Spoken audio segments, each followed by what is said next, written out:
Brothers and sisters, every high priest is taken from among men and made their representative before God to offer gifts and sacrifices for sins. He is able to deal patiently with the ignorant and erring, for he himself is beset by weakness, and so for this reason must make sin offerings for himself as well as for the people. No one takes this honor upon himself, but only when called by God. My brothers and sisters in Christ, these words from today's first reading from the letter to the Hebrews are a fitting inspiration for this nonetheless sad message I deliver despite the beautiful backdrop of God's creation as I continue on my vacation with the snow gently falling behind me, nonetheless with a note of great sadness. If you have not heard already, I pass along the message of the passing of Auxiliary Bishop Emeritus Vincent Rizzotto, who passed away yesterday at the age of 89.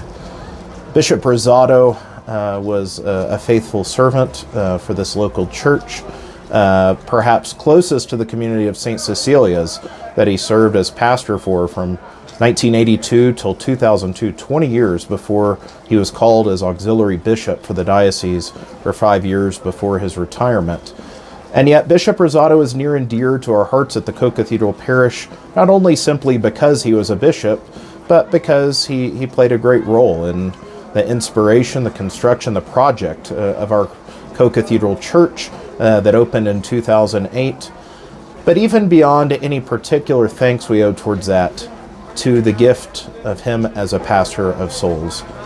We reflected in yesterday's readings for Sunday about the nature of vocation, of calling, the fact that God calls us and our lives are conformed, transformed, shaped by the very calling of God as our lives are offered in service back to him.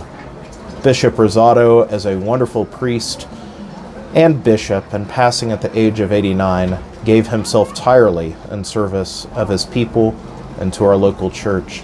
And so for that we offer great thanks and our notes of sadness to his family, to the communities to whom he has been closest tied.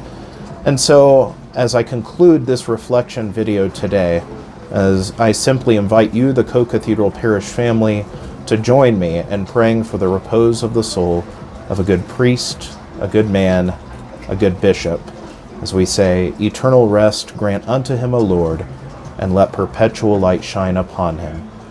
May his soul and the souls of all the faithful departed through the mercy of God rest in peace.